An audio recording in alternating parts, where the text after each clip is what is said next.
We have to make sure that people are aware. Absolutely. It's crucial for everyone to understand the implications. No one expected Jasmine Crockett to obliterate Kash Patel on live television, but in just 12 words, she flipped the entire debate. The moment froze time. Patel's smirk, sharpened by confidence, hung in the air like a blade about to fall. Crockett's eyes narrowed, her breath steady, and in that silence, the audience leaned forward, not knowing they were seconds away from witnessing the most replayed clip of the night. It begins like a freeze frame, the kind that demands rewinding. Patel, seated in the glow of stage lights, had just launched what he thought was his final strike. His tone was smug, his words rehearsed, dripping with the certainty of a man convinced the crowd would laugh with him, not at him. But Crockett did not flinch, she did not shrink. Instead, she leaned into the strike as if she had been waiting all along for this exact moment. And then the words landed. 12 words, clear as glass, sharp as steel. They weren't shouted, they were delivered with precision, steady and lethal in their calm. For a heartbeat, the studio was silent, so silent it carried weight. Then, a ripple ran through the audience. Shock, laughter, disbelief, applause rising like a wave. Patel blinked, the practiced veneer cracking as Crockett's comeback detonated in real time. People at home felt it too. Phones lit up. Clips spread before the segment even ended. On Twitter, captions erupted. Did she just say that? On TikTok, edits were already looping the line, adding fire emojis, dramatic zooms, slow-motion echoes. Viewers didn't just watch, they replayed, dissected, sent it to friends with a simple tag, "You have to see this." The question lingered like a pulse. How did Crockett take Patel's smug attack and transform it into cultural lightning?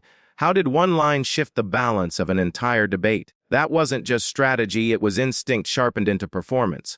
This wasn't only a comeback, it was a reset. A reminder that the underestimated voice, the one dismissed until the last second, can turn the room upside down. The clash wasn't about policy in that instant. It was about power, who commands it, who seizes it, and who crumbles when it's taken away. And in those 12 words, Jasmine Crockett seized it all.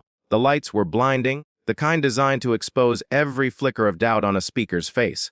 The set gleamed with polished steel and reflective glass, a stage dressed not for conversation but for combat. This wasn't just another televised panel. It was an arena where reputations were sharpened, reputations were shattered, and careers could turn in a single misstep. The stakes stretched beyond the room, millions watched, millions judged, and millions waited for the kind of unscripted chaos that can define an era. Jasmine Crockett sat poised at one end of the long table, the undercurrent of tension already pressing against her shoulders. She knew the game. She had been underestimated before, brushed aside, spoken over, framed as too bold, too sharp, too unwilling to play along with the quiet rituals of politeness. Yet she carried something larger than herself into that studio, a voice shaped by frustration, by communities tired of being silenced, by people who understood the sting of being dismissed. She wasn't just answering questions, she was carrying their stories into the light. Across from her, Kash Patel radiated a different kind of presence. His confidence filled the room like smoke, thick, heavy, designed to choke out resistance before it even began.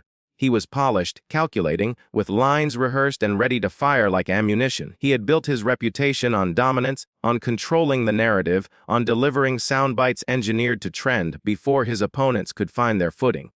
To him, Crockett was simply another opponent to swat down with precision, another voice to dismiss with charm laced in contempt.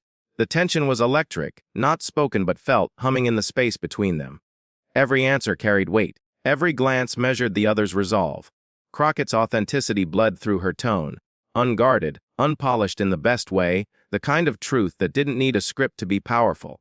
Patel, by contrast, leaned on the smoothness of crafted lines, each sentence a product of preparation rather than conviction. It was sincerity against performance, heart against polish, a battle of raw presence versus manufactured certainty, and the audience could feel it. Viewers at home leaned forward, sensing the polarity. In Crockett, there was grit, there was the familiar burn of fighting uphill. In Patel, there was the gleam of arrogance, the ease of someone too comfortable with the sound of his own voice. Together, they clashed not just over arguments but over what each represented, the reality of being underestimated versus the artifice of overconfidence. Every exchange carried the pulse of theater. When Patel spoke, his tone was drenched in certainty, every pause choreographed. But when Crockett answered, there was no choreography, only raw conviction that struck harder than the smoothest rehearsed line, and it showed. The crowd began to stir, a few scattered claps, a shifting of weight in seats. the anticipation of something building, of a collision that was inevitable. Still, Patel sat back with the grin of a man who believed the outcome was already written. He had seen this movie before. The underestimated opponent rises, pushes back, but ultimately falters beneath his steady confidence. He wore that expectation like armor, convinced nothing could pierce it. But Crockett was not reading from the same script. She carried a different ending, one that didn't bow to the usual rhythm, one that would catch him completely unprepared. The lights burned hotter, the cameras zoomed tighter, and the tension pressed in like a storm gathering above the stage. Patel leaned forward, ready to deliver his polished blow. Crockett steadied herself, quiet but burning, waiting for the moment she knew would come. And no one, not the audience in their seats, not the millions watching at home, not even Patel himself, knew the trap he was already walking into. Kash Patel built his name on aggression wrapped in polish, a bulldog dressed in a suit. His style was unmistakable, fast, relentless, and designed to drown out opposition before it had time to breathe. He didn't just argue, he overwhelmed. Viewers had seen it before. Patel leaning into the camera, voice steady but sharp, tossing out talking points like darts that seemed to hit their targets before anyone could raise a shield. Controversy followed him like a shadow. There were the headlines, the late-night segments, the sharp criticisms from rivals who claimed his tactics were less about truth and more about dominance. Yet, for Patel, that noise was proof of victory. He thrived on backlash, spun outrage into relevance, and wore every critique as another medal pinned to his chest. The more combative he became, the more certain his base seemed to grow. He had learned to weaponize perception, to twist conflict into confirmation of his strength. And usually it worked. On panels, his opponents stumbled beneath the weight of his interruptions. His confidence disarmed them. His smirk unsettled them. Time and again, Patel walked away from the studio with the reputation of a fighter who never lost. But there is a line between confidence and arrogance, and Patel had long ago blurred it. Each victory added to his certainty, each smirk layered thicker than the last, until what once looked like strength began to calcify into blind hubris. That was the irony. The very armor he built, this aura of invincibility, was also a crack waiting to split. Because arrogance blinds, it muffles the warnings, dulls the instincts, convinces a man he can't be caught. And Patel had no idea that on this night, his greatest weapon would also be the seed of his downfall. For Jasmine Crockett, panel shows had rarely been neutral ground. More often, they were battlegrounds where her words were clipped short, her points buried beneath interruptions, her presence treated like an afterthought. She knew the rhythm all too well. Patel, or someone like him, leaning across her sentences, moderators pivoting away mid-thought, audiences left with fragments instead of the full weight of what she carried. It was the kind of frustration that everyone watching understood, the universal sting of being spoken over, the sharp silence that follows when your perspective is dismissed before it even has the chance to land. Viewers saw themselves in her, saw the countless moments they'd been waved aside in boardrooms, classrooms, even dinner tables. Crockett's fight wasn't just for her argument. It was for everyone who had felt their voice shrink in the shadow of someone louder. She had built her career pushing against those walls, refusing to fold into quiet compliance. Yet here, under the glare of studio lights, the stakes were even higher. This wasn't a committee meeting or a community forum. It was national television. Millions were watching. Millions who might never hear her again if she failed to break through the noise. That urgency pulsed through every glance, every pause she held on to. She knew interruptions would come. She knew Patel would do what he always did, dominate the rhythm, flood the air until her words drowned. But Crockett wasn't entering the debate to survive. She was entering to break the cycle, to make her point so sharp, so undeniable, that no one could cut it off midstream. This night wasn't just another panel. It was her moment. And she refused to let it slip. The exchange began like a storm tightening over the room. Patel moved first, his voice clipped with sarcasm, every syllable sharpened for effect. He leaned into Crockett's answers, slicing through her sentences with interruptions that felt less like debate and more like ambush.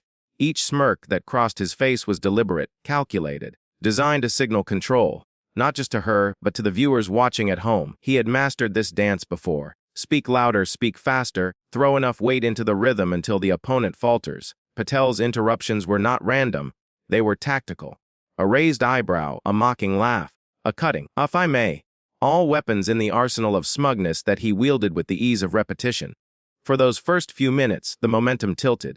Crockett's words found space, but not silence. Her sentences completed, but barely. Every time she tried to land her point, Patel was there, ready to shove it off balance. The audience felt the imbalance, the slow shift of power that debates often disguise as fair play. The studio carried a brittle silence between their volleys, broken only by Patel's laughter, his voice soaking up oxygen. Even at home, viewers could feel the scale leaning his way, not because his arguments struck harder, but because his interruptions carved holes in hers.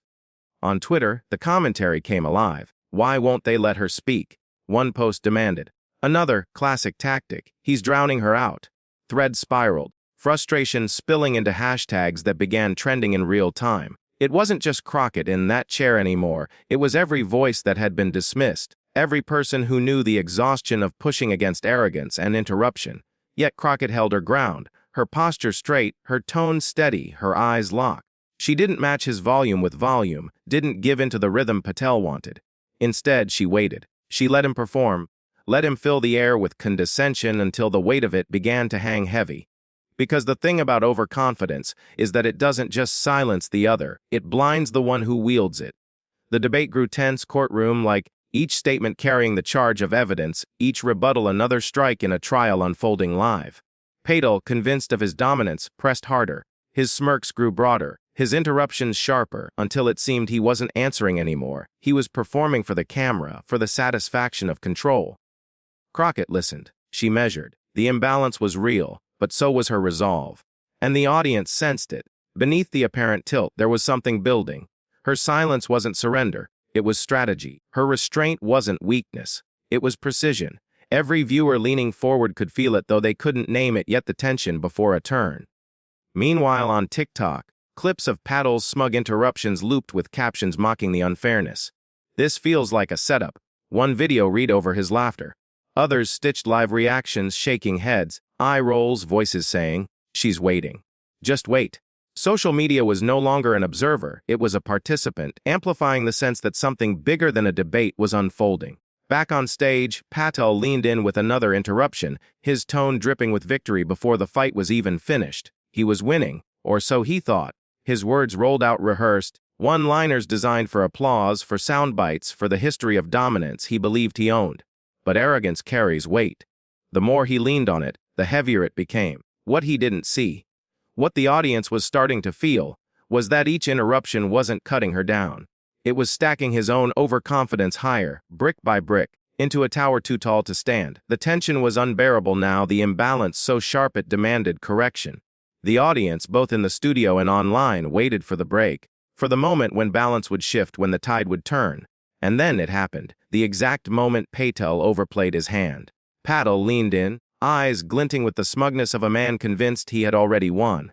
His voice dropped into that practice cadence, smooth, rehearsed, designed not just to strike but to humiliate. And then, he delivered it, his biggest jab of the night. A one-liner, sharpened in prep sessions, polished for maximum sting. It was the kind of put-down that had worked for him countless times before. Quick, dismissive, a line meant to shrink an opponent down to size in front of a national audience. The words landed with the snap of a whip, cruelly efficient, crafted to leave Crockett cornered with nowhere to move. For a heartbeat, the room froze. The audience stiffened, bracing for the collapse, the stumble, the silence that usually follows such a strike. Even at home, viewers felt it. A collective intake of breath, that subtle tightening in the chest that comes when you're certain the underdog is about to crumble. Patel smirked, leaning back in his chair, already savoring the silence he thought would follow. But Crockett didn't fold. She didn't flinch. Instead, she leaned forward, her eyes narrowing not with defeat, but with precision. Her voice came steady, calm, carrying none of the desperation Patel expected. And then, in 12 words, she detonated the room. It wasn't shouted. It wasn't frantic. It was delivered like a scalpel, sharp, clean, devastating in its control. The audience gasped first, the sound rippling through the studio like a wave crashing against stone. Then laughter, rising, unstoppable, swelling into applause that drowned out the last flicker of Patel's smirk. Patel froze, his face cracked, the mask of arrogance slipping into shock. His eyes darted, searching for the recovery line, for the comeback that had always been there before. But nothing came. For the first time that night, and maybe for the first time in a long time, he had no words. The moment stretched in slow motion. Crockett sat steady, her expression unshaken, the weight of her words still echoing in the room. Patel, silent, blinking, his hands fidgeting with the pen on the desk. The power dynamic had shifted, clean and undeniable. What had once been his stage now belonged entirely to her. And outside the studio, the internet erupted. On Twitter, the line was clipped, captioned, shared with fire emojis and exclamation points. "Oh, my God, did you see that?" One tweet screamed, another simply wrote, "Patel ended. Crockett legendary." TikTok edits looped the 12 words in slow motion, zooming on Patel's stunned face, adding soundtrack drops that turned the moment into instant meme culture. Instagram Reels replayed it with bold text across the screen in teach, KOF teach ER. The emotional beats rolled like thunder. First shock, audiences stunned into silence, then laughter, that cathartic release of tension, the joy of seeing arrogance pierced. And then empowerment, a swelling sense of triumph that stretched beyond Crockett herself. Because she wasn't just answering Patel. She was speaking for everyone who had ever been silenced, talked over, dismissed. Her words were more than a rebuttal. They were a reclamation. The studio audience leaned forward, many shaking their heads, some clapping mid-debate, breaking the decorum of televised panels. It didn't matter.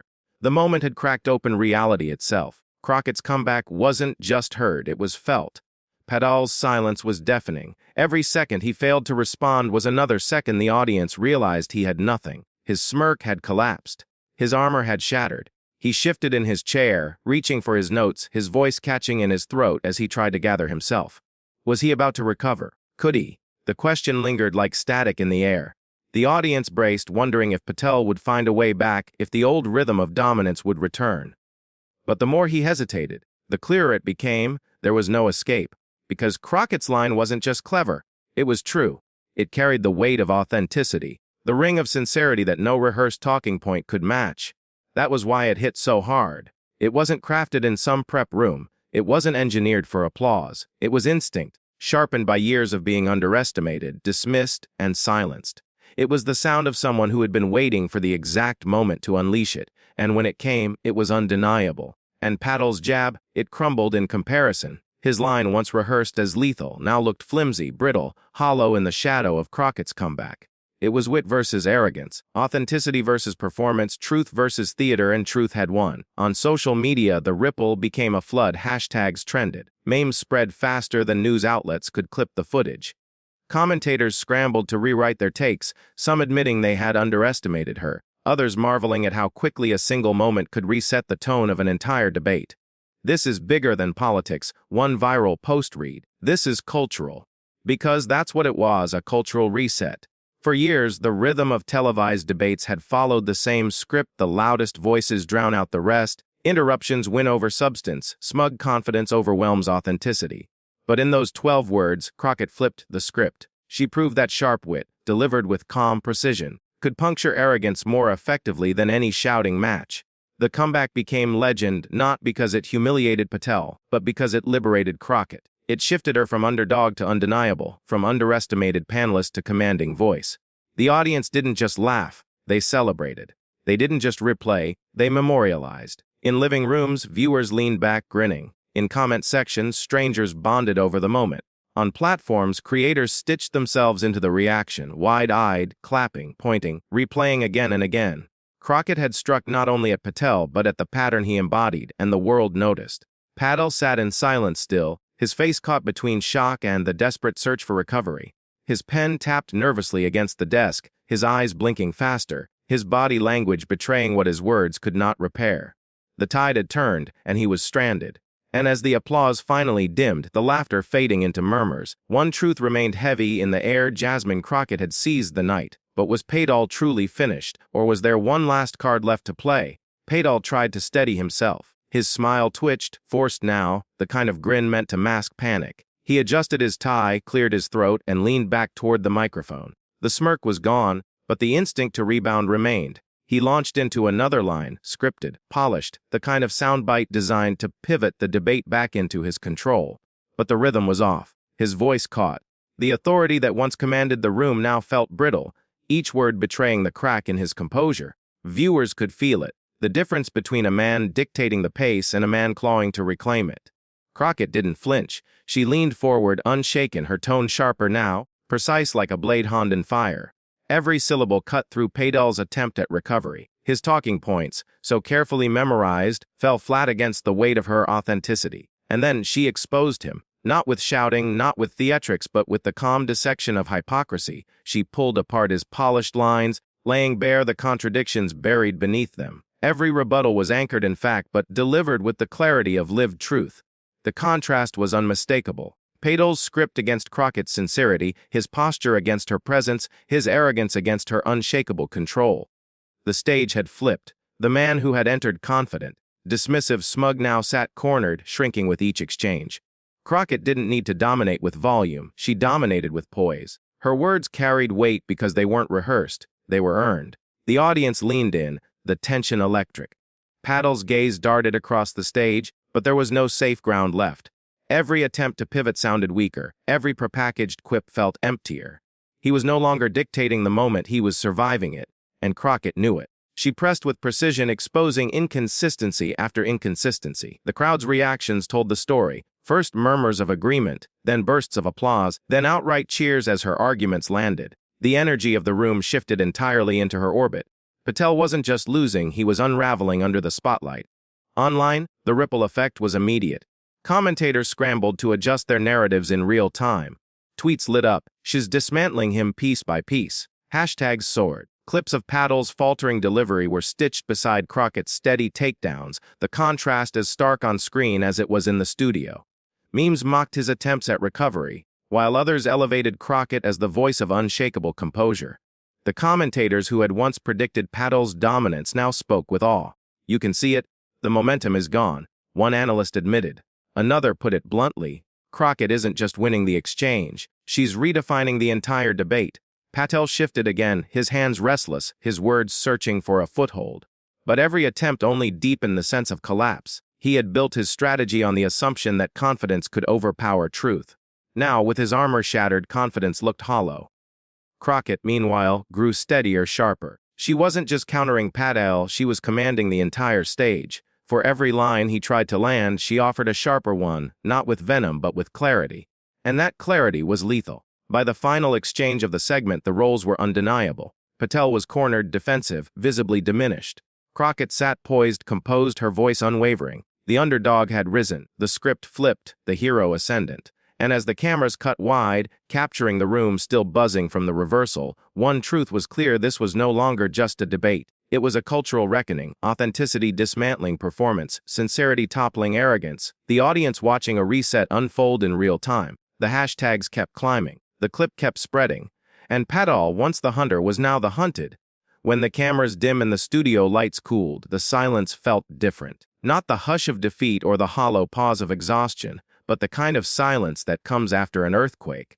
The room still vibrating, even when the shaking had stopped. Jasmine Crockett sat in that quiet, her pulse steady now, her hands still curled around the edges of her notepad. She had weathered storms before, but this felt like something else. This was not survival. This was breakthrough. And yet, in the quiet of her mind, the adrenaline ebbed into something more complicated. She replayed the moment, the exact second Patel's rehearsed jab landed, the crowd bracing for her collapse. She remembered the sting, brief, sharp, like an old scar touched again. For a flicker of a second, she had felt that old ache of being underestimated, dismissed, cast as the one who wouldn't hold her own. That flash of hurt was real. But so was what followed.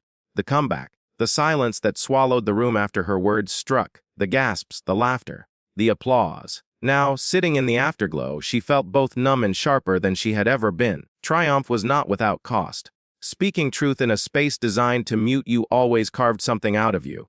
But in that carving, something new took shape. She felt it in her chest, a steadier rhythm, a deeper breath. Beyond the studio walls, the world was already roaring. Twitter was exploding in real time. The clip was replayed with captions, reaction emojis, threads of astonishment. One tweet soared past 1 million views in minutes. Jasmine Crockett just made history. Patel never saw it coming.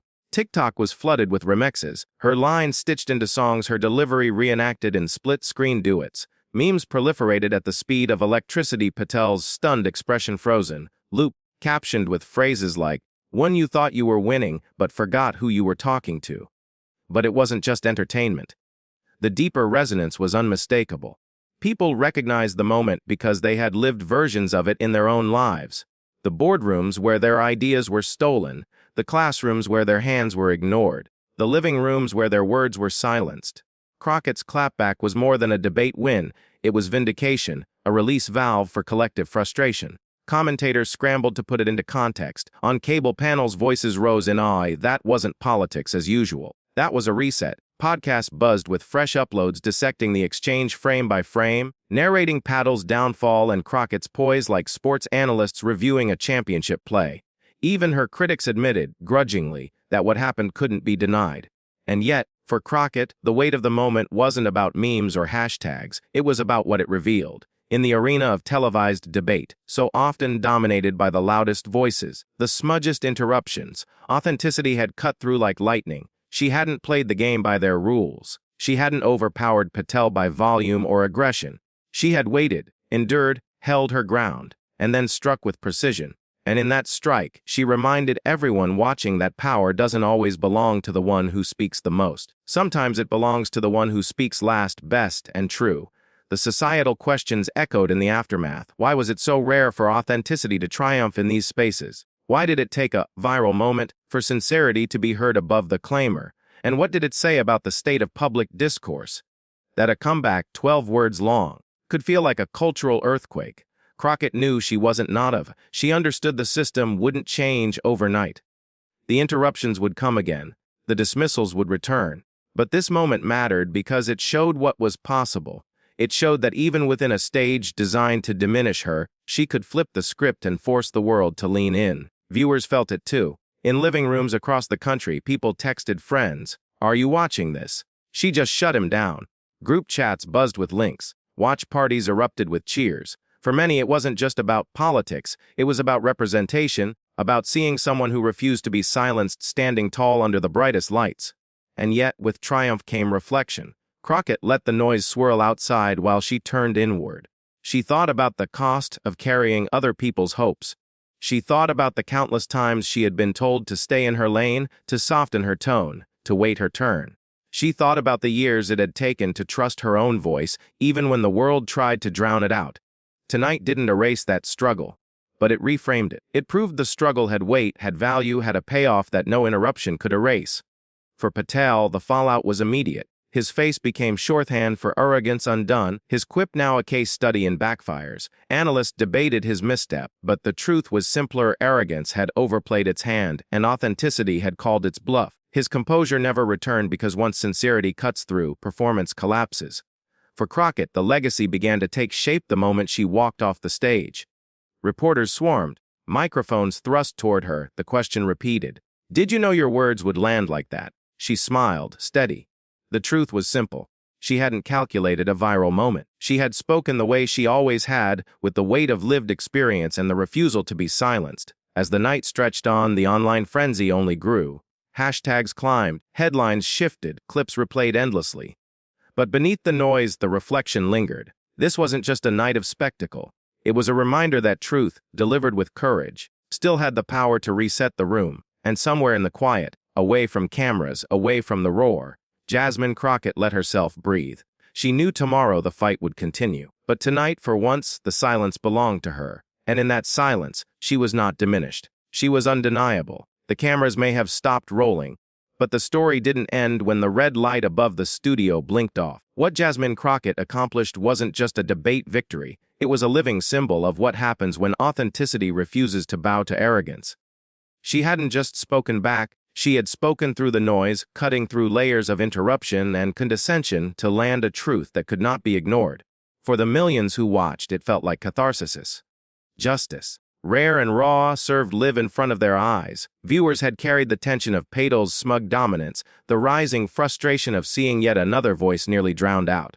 And then, in one precise moment, Crockett flipped the balance. The release was electric. It wasn't just about politics anymore. It was about every dinner table, every workplace, every moment where arrogance had sneered and silenced. For once, arrogance lost. Commentators scrambled to give it context. They compared it to viral debate takedowns of the past, but this one felt different.